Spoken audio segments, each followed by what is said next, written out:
Օրագիր Նյուզը շարունակում է ուսումնասիրել եւ իր ընթերցողներին ներկայացնել Հայաստանի Հանրապետության բարձրաստիճան պաշտոնյաների ունեցվածքի այն հատվածը, որը տեղ է գտել նրանց գույքի եւ եկամուտների տարեկան հայտարարագրերում։ Այսօր ուսումնասիրել ենք Սյունիքի մարզի Քաջարան խոշորացված համայնքի ղեկավար Մանվել Փարամազյանի եւ նրա կնոջ Լիլիթ Դավթյանի 2023 թվականի հաշվետու տարվա հայտարարագրերը։ Որպես անշարժ գույք Մանվել Փարամազյանը հայտարարագրել է միանձնասեփականության, բնակարան եւ հասարակական նշանակության շինություն Քաջարանում, որոնցից առաջինը նվիրատվություն է ստացել 2019 թվականի սեպտեմբերի 11-ին, իսկ մյուսը գնել է 2011 թվականի դեկտեմբերի 27-ին։ Տարեվերջին նրա անշարժ գույքը նույնությամբ պահպանվել է։ Որպես շարժական գույք Փարամազյանը հայտարարագրել է 2019 թվականի արտադրության Toyota Magnitsky ավտոմեքենա, որը գնել է 2019 թվականի ապրիլի 17-ին։ Այս մեքենան եւս վերջին պահպանվել է։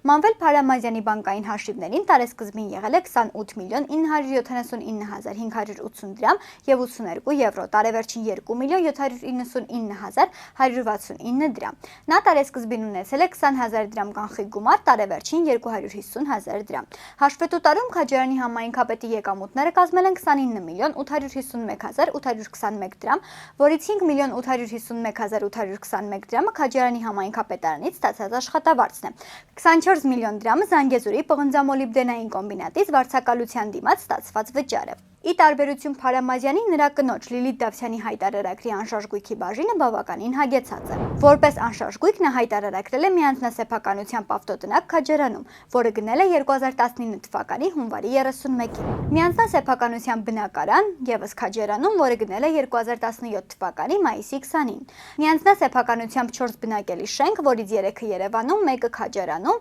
որոնք գնել է համապատասխանաբար 2022 թվականի նոյեմբերի 15-ին, 16-ին, 17-ին եւ 2017 թվականի մայիսի 20-ին։ Բաժնային 1/4 սեփականությամբ հողամաս Քաջարանում, որը ժառանգություն է ստացել 2018-ի հունիսի 14-ին, ինչպես նաեւ բաժնային 1/4 սեփականությամբ նորակառույց շինություն Քաջարանում,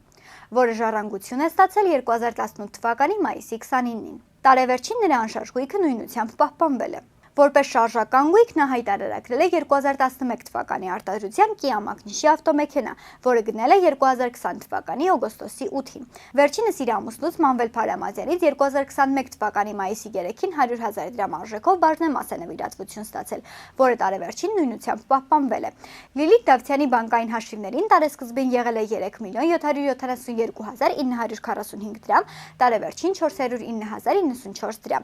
Նա տարեսկզբին ունեցել է 500,000 դրամ կանխիկ գումար, տարեվերջին 100,000 դրամ։ Հաշվետու տարում նրա եկամուտները կազմել են 3 միլիոն 772,945 դրամ, որից 2 միլիոն 863,945 դրամը Զանգեզուրի պղնձամոլիբդենային կոմբինատից, 909,000 դրամը Մալիբուից ստացած աշխատավարձն է։